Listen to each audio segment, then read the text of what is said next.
World top rankings ఉన్న యూనివర్సిటీస్లో ఎలాంటి IELTS రాయకుండా ఫ్రీ ఎడ్యుకేషన్ అండ్ స్కాలర్షిప్ అందుకోవాలంటే కాంటాక్ట్ విదేశ్ కన్సల్ట్స్. నమస్కారం. మనతో పాటు బీజేపీ సీనియర్ నేత మధ్యప్రదేశ్ ఇన్ఛార్జి మురళీధర్రావు గారు ఉన్నారు. వారిని అడిగి రాష్ట్రంలోనూ దేశంలోనూ రాజకీయ పరిణామాలని భవిష్యత్ వాతావరణాన్ని తెలుసుకునే ప్రయత్నం చేద్దాం. సార్ నమస్కారం. సార్ ముందుగా ఈరోజే కాశ్మీర్ సంబంధించిన 370 ఆర్టికల్ సుప్రీంకోర్టులో వాళ్ళు తేల్చి చెప్పేశారు కదా, దీన్ని ప్రభావము ఫలితాలు ఏ విధంగా ఉంటాయి, మీరు ఏం చేయబోతున్నారు సార్? ఒకటి, అసలు ఈ దేశంలో మొదలు ఒకే దేశంలో 2 చట్టాలు, 2 జెండాలు, 2 ప్రధానమంత్రులు ఉండకూడదు. దీనికి అవకాశం ఇచ్చింది ఆర్టికల్ 370 ద్వారా. జవహర్లాల్ నెహ్రూ గారి నాయకత్వంలో కాన్స్టిట్యూంట్ అసెంబ్లీలో గోపాల్ స్వామి అయ్యంగార్ ద్వారా ప్రవేశపెట్టబడి, వాస్తవంగా షేక్ అబ్దుల్లాను ఒక రకంగా సంతృప్తిపరచడం కోసం, ఆయన మనోభావాలను, ఆయన ఆకాంక్షలను అవకాశం ఉంది ఈ దేశంలో అని చెప్పడం కోసం ఒక లొంగుబాటు ఆర్టికల్ను మనం ఈ దేశంలో తీసుకొచ్చాం. భారతదేశంలో ఉండేటువంటి మెజారిటీ ప్రజానీకాన్ని ఒప్పించడం కోసం ఇది ఒక తాత్కాలిక చట్టం అని కాంగ్రెసు నెహ్రూ గారి హయాంలో ఒక భ్రమపూరితమైనటువంటి ప్రచారం చేశారు. ఆ తర్వాత శ్యామప్రసాద్ ముఖర్జీ బలిదానం, ఒత్తిడి, దేశవ్యాప్తంగా ప్రజల మనోభావాలు తీవ్రం కావడం కారణంగా 370 అరుగుతూ కరుగుతూ వచ్చింది. షేక్ అబ్దుల్లాను అరెస్ట్ చేయడం కూడా జరిగింది. కానీ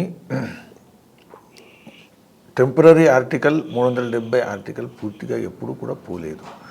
కాంగ్రెస్ ప్రభుత్వం ఉంటే ఈ దేశంలో 370 ఆర్టికల్ రద్దయ్యేదే కాదు. ఇంకా ఎన్ని దశాబ్దాలైనా వాళ్ళు ఇది రద్దు చేస్తే కశ్మీర్ భారతదేశంలో ఉండదు అనేటువంటి ఒక ప్రచారాన్ని ఈ దేశంలో అనేక దశాబ్దాలుగా తీసుకొచ్చారు. మేము మొదటి నుంచి కూడా వ్యతిరేకం. ఆ విధంగానే మెజారిటీ వచ్చిన తర్వాత, రెండోసారి ప్రభుత్వం వచ్చిన తర్వాత 370 ఆర్టికల్ రద్దు చేయడం జరిగింది.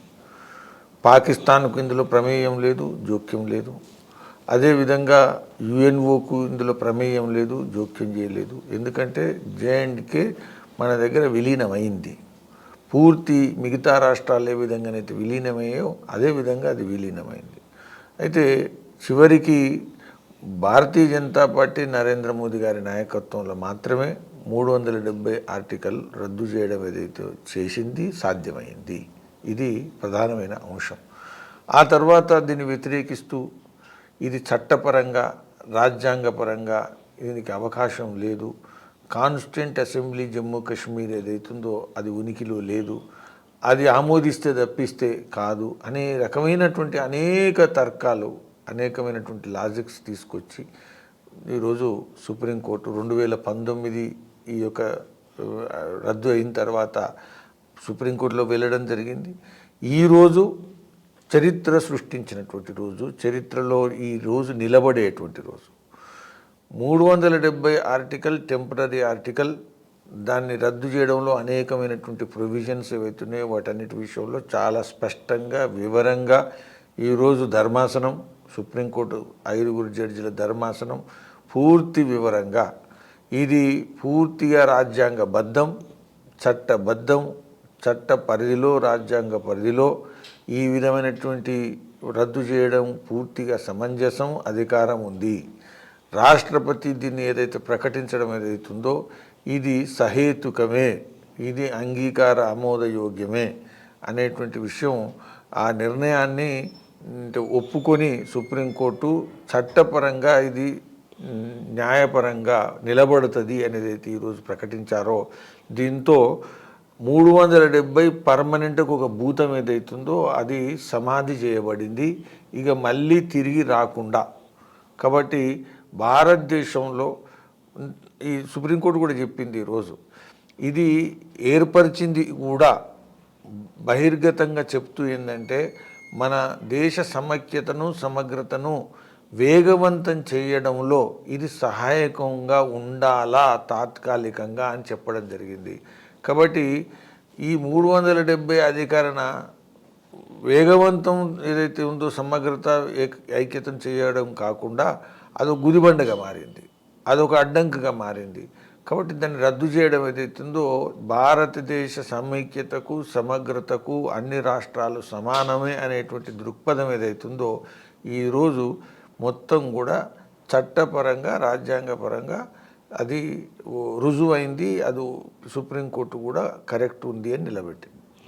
అంటే అక్కడ మిగతా రాష్ట్రాల్లాగానే అక్కడ అభివృద్ధి చేస్తాము, అభివృద్ధి ఇంకా పెద్ద ఎత్తున చేస్తాము, అభివృద్ధి దూరమైంది కాబట్టి ఇప్పటిదాకా గొప్ప అభివృద్ధి చేస్తాము, ఆ రాష్ట్రం మిగతా రాష్ట్రాల్లాగానే అందరికీ కూడా అందుబాటులో ఉంటుంది, కశ్మీర్ పండితులు మళ్ళీ వెనక్కి రావచ్చు, వ్యాపారాలు చేసుకోవచ్చు, స్వేచ్ఛగా తిరగవచ్చు అన్నారు. అలాగే త్వరలో ఎన్నికలు నిర్వహించి ఒక ప్రజాస్వామ్యమైన వాతావరణంలో మళ్ళీ ఎంపిక ప్రక్రియ మిగతా రాష్ట్రాలతో సమానంగా చేస్తాము అని మోదీ గారు చెప్పారు. ఇప్పుడు ఈరోజు సుప్రీంకోర్టులో కూడా వాళ్ళు అదే చెప్పారు, 24 కల్లా మీరు అభివృద్ధి చేయాలి, అలాగే అసెంబ్లీ ఎన్నికలు కూడా జరపండి అని చెప్పి సెప్టెంబర్ 24 లోపల ఎన్నికలు నిర్వహించాలని చెప్పడం జరిగింది. దానికి మొదటి నుంచి కూడా చాలా పారదర్శకంగా మోదీ గారి ప్రభుత్వం పార్లమెంట్ బయట ఈరోజు ఎన్నికలు జరపాలి కాబట్టే అక్కడ డీలిమిటేషన్ చేయడం జరిగింది. పునర్నిర్ధారణ ఏదైతుందో నియోజకవర్గాల విషయంలో చేయడం జరిగింది. అందులో పీఓకేకు సీట్లు కూడా నిర్ధారించడం జరిగింది. కశ్మీరీ పండితుల విషయంలో, నిర్వాసితుల విషయంలో కూడా నిర్ణయించడం జరిగింది. కాబట్టి పారదర్శకంగా దేశ ఐక్యతను పెంపొందించే విధంగా, ప్రజల్లో విశ్వాసం పెంపొందించే విధంగా, ప్రజాస్వామ్యం ఏదైతుందో బలోపేతం చేసే దిశలో అనేకమైనటువంటి అడుగులు కేంద్ర ప్రభుత్వం జమ్మూ కాశ్మీర్లో గత కొన్ని సంవత్సరాలుగా వేస్తున్నది. ఉగ్రవాదాన్ని అణచడంలో 2 అడుగులు ముందుకేసాం. ఈరోజు ఉగ్రవాదం యొక్క ఏదైతే పట్టు ఏదైతుందో అది సన్నగిల్లింది, బలహీనమైంది. అయిన తర్వాత దేశవ్యాప్తంగా కూడా దాని పరిణామం ఉంది. ఈరోజు ప్రజల్లో విశ్వాసం ఉంది. జమ్మూ కాశ్మీర్ సమస్యను ఎదుర్కోవడంలో మోదీ గారి ప్రభుత్వము దృఢత్వాన్ని ఏదైతే ప్రదర్శించిందో, నిర్ణయాత్మకమైనటువంటి ఏదైతే అడుగులు వేశారో దానివల్ల భారతదేశానికి లాభం వస్తున్నది. ఈరోజు పాకిస్తాన్లో కూడా రాజకీయ శక్తులు భారతదేశంతో మైత్రి కావాలా, సంబంధాలు మార్చుకుందాము అని చర్చ సాగుతుంది. చేయగలుగుతారా చేయరా తర్వాత విషయం. కాబట్టి మనం గమనించాల్సింది ఏంటంటే దృఢమైనటువంటి ఆత్మవిశ్వాసమైనటువంటి అందరం ఒకటే అనేటువంటి భావంతో, మతాలు వేరైనా ప్రాంతాలు వేరైనా అందరూ కూడా భారతీయులే అనేటువంటి భావం ఏదైతుందో దాన్ని బలోపేతం చేయడం వల్లనే దేశం బలోపేతం అవుతుంది అనేది ఏదైతే లైన్ ఉందో మోదీ గారు తీసుకొచ్చినటువంటిది, అది ఈరోజు సుప్రీంకోర్టు నిర్ణయం తర్వాత ఇంకా దీర్ఘకాలికమైనటువంటి అనేక పరిణామాలు ఉంటాయి, చాలా ముందు పోతుంటుంది. కాబట్టి ఇది చాలా స్పష్టమైంది. కాబట్టి ప్రభుత్వానికి కూడా ఇంకా ముందు వేగంగా పోవడానికి ఒక సహకరించేటువంటి నిర్ణయం. అంటే ఇప్పుడు అసెంబ్లీ ఎన్నికలు ఎప్పుడో నిర్వహిస్తామని గతంలో కూడా చాలాసార్లు చెప్పున్నారు, కానీ ఆలస్యం అవడానికి కారణం ఏంటంటే ఇప్పుడు ఒకటి ఏంటంటే సుప్రీంకోర్టు కేసు ఉంది, అదేవిధంగా డీలిమిటేషన్ అనేది ఒక ప్రక్రియ. దాన్ని ఏదో విధంగా కాంట్రవర్సీ చేయడం కాకుండా దాన్ని సమగ్రంగా అందరితో చర్చించి చేయడం జరిగింది ఏదైతుందో వీటన్నిటికీ టైం పడుతుంది. ఖచ్చితంగా ఎన్నికలు నిర్వహించడం విషయంలో భారతీయ జనతా పార్టీ మోదీ గారి ప్రభుత్వం పూర్తి నిర్ణయంతో ముందుకు సాగుతున్నది. అంటే మీరు ఉగ్రవాదాన్ని కూడా ఇస్లామిక్ ఉగ్రవాదాన్ని కూడా మేము కంట్రోల్ చేసామని అంటున్నారు, కానీ ఇంకా ఊచకోతలు జరుగుతూనే ఉన్నాయి, మన వార్తలు వింటూనే ఉన్నాం కదా. పూర్తిగా ఎప్పుడు అక్కడ శాంతి వర్ధిల్లుతుంది అని మీరు అనుకుంటున్నారు? ఇప్పుడు ముందుకు ఇప్పటికీ తేడా ఉంది. ముందు ప్రదర్శనల విషయంలో, రాళ్ళు రువ్వడం విషయంలో, ఉగ్రవాదం యొక్క ఘటనలు జరగడం విషయంలో, అదేవిధంగా హింసాత్మకంగా చనిపోయేటువంటి వాళ్ళ సంఖ్య, అందులో సైనికులు కావచ్చు, అర్ధ సైనిక బలాలకు సంబంధించినటువంటి వాళ్ళు కావచ్చు, లేకపోతే సామాన్యమైనటువంటి ప్రజలు కావచ్చు, గణనీయమైనటువంటి ఘటనల సంఖ్యలో గణనీయమైనటువంటి తగ్గింపు ఏదైతే వచ్చిందో, పాకిస్తాన్ మీద కూడా మన ఒత్తిడి ఉంది.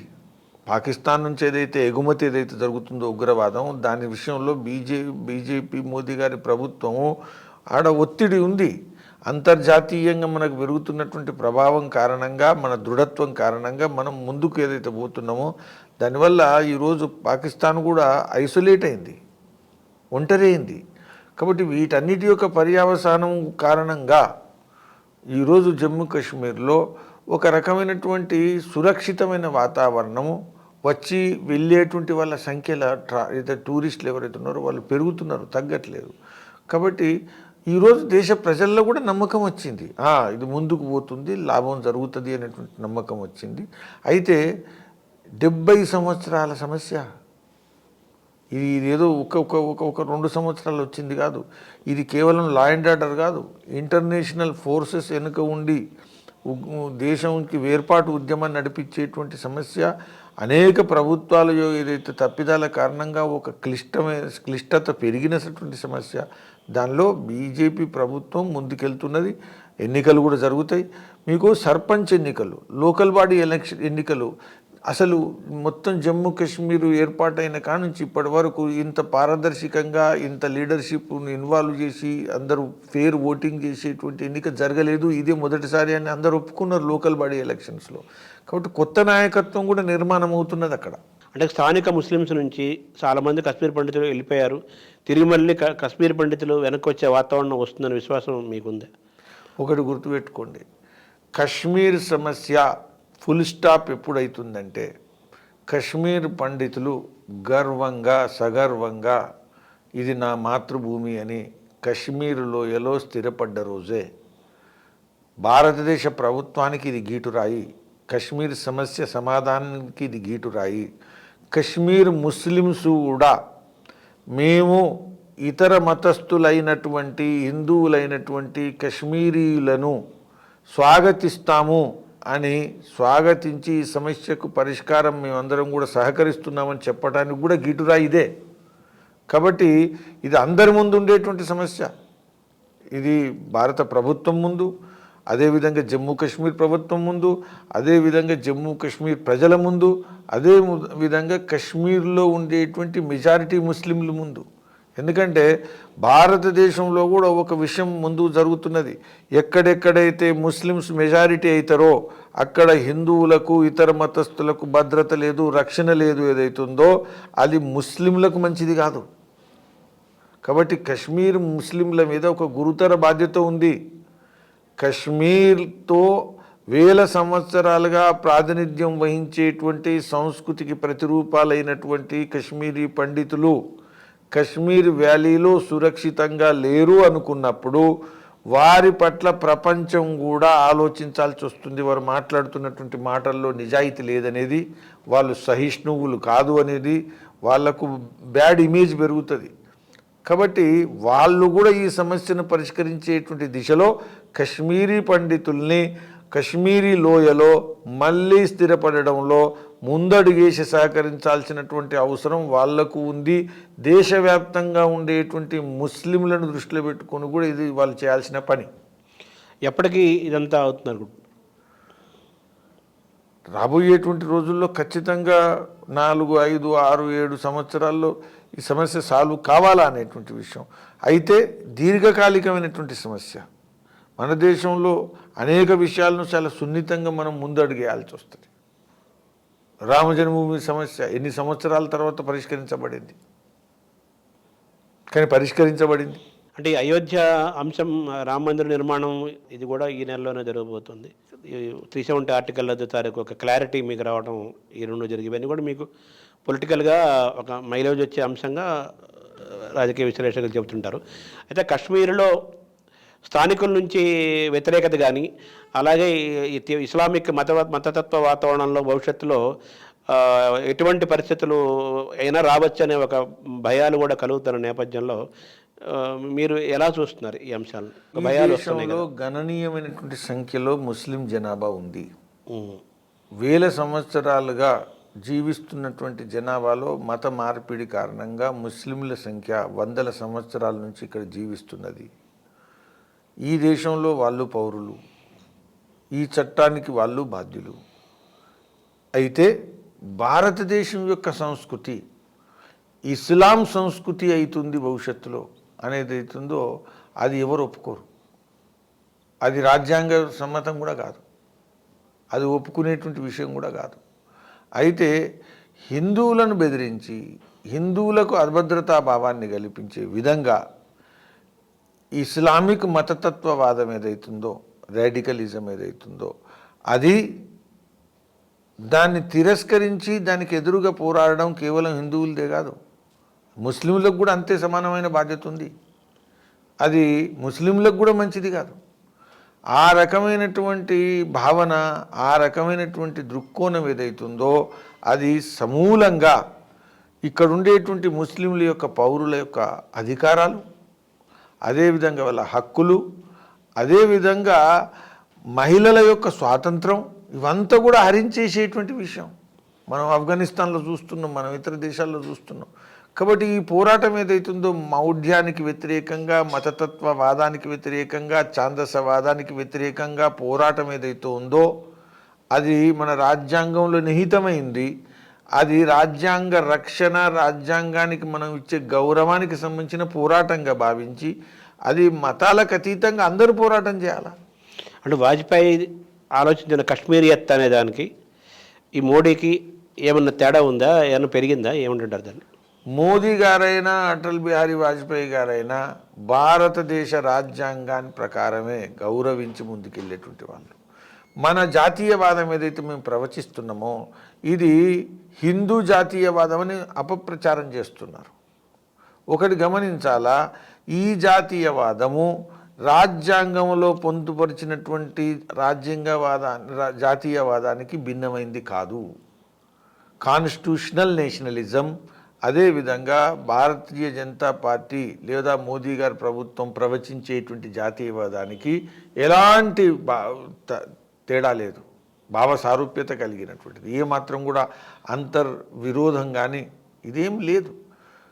కాబట్టి అంటే వాజ్పేయి ఆలోచన విధానం, మోడీ ఆలోచన విధానం ఒకటే అంటారు. ఇప్పుడు ఈ రాజ్యాంగం ఉంటేనే, ఈ జాతీయవాదం ఉంటేనే మన భిన్నత్వంలో ఏకత్వాన్ని ఏదైతే మనం దర్శించామో అది ఉంటుంది. ఒకవేళ తాలిబాన్ రూల్ వచ్చిందనుకోండి తెలుగు ఉండదు, తాలిబాన్ రూల్ వచ్చిందనుకోండి మళ్ళీ మనకు ఇక ఇంతకుముందు తెలుగు ఉందా, ఉర్దూ ఉంది. కాబట్టి మన తెలుగు కానీ, మరాఠీ కానీ, కశ్మీర్ కానీ ఇవన్నీ కూడా భారతీయ భావన, భారతీయ దృక్కోణం ప్రకారం జీవించేటువంటి సమాజము, చట్టము ఉన్నప్పుడు మాత్రమే అందరికీ గౌరవం, అందరి ఉనికి కాపాడబడుతుంది. కాబట్టి కశ్మీరియత్ ఏదైతుందో అది ఇస్లామియత్ కాదు. కశ్మీరియత్ అంటే ఇస్లామియత్ అనేది ఏదైతుందో అది తప్పు. ఇస్లామియత్ వచ్చింది, ఇస్లామియత్ ఉంటుంది, భవిష్యత్తులో ఇంకేదైనా రావచ్చు, కానీ కశ్మీరియత్ ఆది నుంచి అనంతకాలం వరకు ఉండేది. చైనాతోటి ఇబ్బందులు పెరిగే అవకాశం లేదంటారా ఈ నేపథ్యంలో?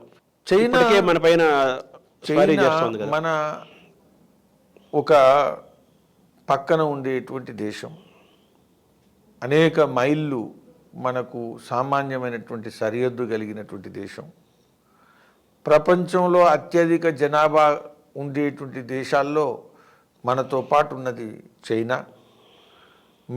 అత్యధికమైనటువంటి మిలిటరీ కలిగినటువంటి దేశం, వేగంగా ఆర్థిక వ్యవస్థ పెంచుకున్నటువంటి దేశం. కాబట్టి వాళ్ళకు కూడా ఆశలు ఉన్నాయి, వాళ్ళకు కూడా ఆకాంక్షలు ఉన్నాయి, వాళ్ళకు కూడా కోరికలు ఉన్నాయి. ఈ ప్రపంచం యొక్క చరిత్రను మనం నడపడంలో ఒక పాత్ర పోషించాలా అని చైనా కోరుకుంటున్నది, అదేవిధంగా భారతదేశం కోరుకుంటున్నది.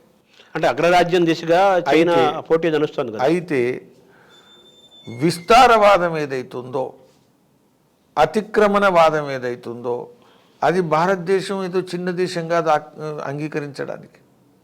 కాబట్టి భారతదేశం తన సరిహద్దుల విషయంలో, అందులో మోదీ గారి ప్రభుత్వం ఉన్నప్పుడు ఎట్టి పరిస్థితులలో కూడా చైనా ముందు లొంగడం అనేది అసలు కలలో కూడా రాదు, సాధ్యం కాదు. కాబట్టి చైనా ఒత్తిడి పెంచుతున్నది ఏదైతుందో ఇది ఒక మన దేశంలోనే కాదు, చైనా సరిహద్దు గొడవలు సుమారుగా అనేక దేశాలతో ఉన్నాయి. కాబట్టి అన్ని దేశాలతో చైనా ఒక అగ్రదేశంగా ఎదగాలనుకుంటున్నప్పుడు పరిపక్వత ప్రదర్శించాల్సిన అవసరం కూడా చైనా ఉంది. చైనాకు అర్థం చేయించేటువంటి ప్రయత్నం కూడా మోదీ గారి ప్రభుత్వం చేస్తున్నది. ఏది ఏమైనా చైనా నుంచి వచ్చేటువంటి సవాళ్లను, అది సైనిక సవాలు కావచ్చు, అది యుద్ధ రంగానికి సంబంధించిన సవాలు కావచ్చు, అది ఆర్థిక రంగానికి వాణిజ్య రంగానికి సంబంధించినటువంటి సవాలు కావచ్చు, అది ఏ సవాలైనా సమగ్రంగా ఆ సవాలుకు సమాధానం ఇచ్చేటువంటి సామర్థ్యాన్ని రూపొందించుకునేటువంటి పని మోదీ గారి ప్రభుత్వం చేస్తున్నది, చేస్తుంది. అంటే ఈరోజు మోదీ ఆధ్వర్యంలో ఉన్న బీజేపీ ప్రభుత్వం తీసుకున్న కశ్మీర్ విషయ నిర్ణయాలు భవిష్యత్తులో తర్వాత తరాలకు కూడా ఎటువంటి ఇబ్బంది లేని శాంతియుతమైన వాతావరణం ఉంటుందనే ఒక విశ్వాసము, హామీ మీరు ఇస్తారా? భారతదేశం ఒక వసుదైవ కుటుంబకం ప్రపంచంలో ఉన్నతమైనటువంటి ఒక లక్ష్యంతో ఏదైతే ప్రయాణం చేస్తున్నదో, విశ్వగురు స్థానాన్ని మనం స్థిరపరచుకోవాలనేదైతే ఒక కోరికతోని ముందడుగేస్తున్నదో, స్వాతంత్రం తర్వాత స్వాతంత్ర సమరయోధులు కలలుగన్నటువంటి కశ్మీర్ నుంచి కన్యాకుమారి వరకు అభివృద్ధి చెందినటువంటి ఒక దేశం అనేదైతే ఉందో, వాటన్నిటికీ ఒక రకమైనటువంటి అడ్డంకిగా ఉండే స్పీడ్ బ్రేకరు 370 రద్దు. ఖచ్చితంగా కశ్మీర్ కూడా ఒక ఉన్నతమైనటువంటి ఉత్కృష్టమైనటువంటి అభివృద్ధి చెందినటువంటి రాష్ట్రంగా భారతదేశంలో నిలపాలనేటువంటి ప్రయత్నంలో మోదీ గారి ప్రభుత్వమే ఈ పని చేసింది. ఖచ్చితంగా మేము సాధిస్తాం. ఇది సాధించలేకపోతే భారతదేశం యొక్క స్వప్నం ఏదైతుందో అది కేవలం స్వప్నంగానే, కలగానే మిగులుతుంది. కళను నిజంగా మార్చాలంటే అందులో ముఖ్యమైనటువంటి ప్రాంతము కశ్మీరు, సరిహద్దులో ఉండేటువంటి ప్రాంతము. కాబట్టి అది శాంతియుతంలో అభివృద్ధి విషయంలో ముందు పోవాలా. అది లేకుంటే అనేక రాష్ట్రాలకు ఇబ్బంది వస్తుంది. అంటే పాక్ ఆక్రమిత కాశ్మీర్ ప్రాంతం ఇంకా ఉంది కదా, దాన్ని మొత్తం మళ్ళీ ఈ మోడీ హయాంలోనే మనకు వచ్చే అవకాశం ఉందంటారా? ఇప్పుడు అది మన పార్లమెంట్ యొక్క తీర్మానం, కేవలం ఒక ప్రభుత్వం చేసినటువంటి విషయం కాదు. నెహ్రూ గారి ప్రభుత్వమో లేకపోతే పీఓకేను మనం అసెంబ్లీలో సీట్లు పెట్టడం ఇదేదో కేవలం సింబాలిక్ కాదు. మనము ఉగ్రవాదం పార్లమెంటు మీద ఆక్రమణ జరిగినప్పుడు కానీ ఆ తర్వాత ముందు కానీ మనం పార్లమెంట్లో తీర్మానించాం, అనేకసార్లు చర్చించి మాట్లాడాం. పీఓకే భారతదేశంలో విలీనం కానంత వరకు కశ్మీర్ సమస్యకు అంతం లేదు అనేటువంటి విషయాన్ని మనం తీర్మానించాం. మనం ఏ మార్గంలోనైనా ఆ మార్గంలో మన పరిపక్వతను ప్రదర్శిస్తూ పీఓకేను భారతదేశంలో విలీనం చేయడం ఏదైతుందో అది మనకు ఉండేటువంటి వారసత్వ బాధ్యత. అవును. ఇప్పుడు 370 ఆర్టికల్ రద్దు విషయం కానీ, అయోధ్య రామమందిర నిర్మాణం కానీ, ఇలాంటివన్నీ కూడా మోదీ 10 ఏళ్ల ప్రభుత్వంలో ఆయన సాధించుకుంటూ వచ్చారు. ఈ పీఓకే కూడా త్వరలోనే అది కూడా జరుగుతుందంటారు. ఎంత టైం పడుతుందని మీరు అనుకుంటున్నారు? ఇప్పుడు మనం అన్నీ కూడా ఆశించాలి, ప్రజలు ఆశించాలి. ప్రజాస్వామ్యంలో ప్రజల ఆశయాలే నిజమవుతాయి. అది ఏదైనా. మేము పసుపు బోర్డు గురించి ప్రజలు ఆశించిండ్రు, పసుపు బోర్డు నిజమైంది. కాబట్టి ప్రజలు ఆశయాలు ఆకాంక్షలకు అనుగుణంగా ప్రభుత్వాలు స్పందించాల్సి వస్తుంది. పీఓకే విషయంలో అది పార్టీలకు అతీతంగా అందరు చేసినటువంటి ఏకగ్రీవ తీర్మానము. కాబట్టి మనం ఏ ప్రభుత్వం ఉన్నప్పటికీ అందులో మోదీ గారి ప్రభుత్వం ఖచ్చితంగా చేయాలి. అయితే ఏ విధంగా చేస్తాం, ఏ విధంగా సాధిస్తాం, ఏ విధంగా మనం ఫైనల్గా దాన్ని చేర్చుకుంటాం అనేటువంటి విషయం అది ప్రభుత్వపరమైనటువంటి వ్యూహాత్మకమైనటువంటి విషయం. ఎప్పటికీ ఆశించవచ్చు, ఇది ప్రధానమంత్రి చెప్పగలుగుతారు.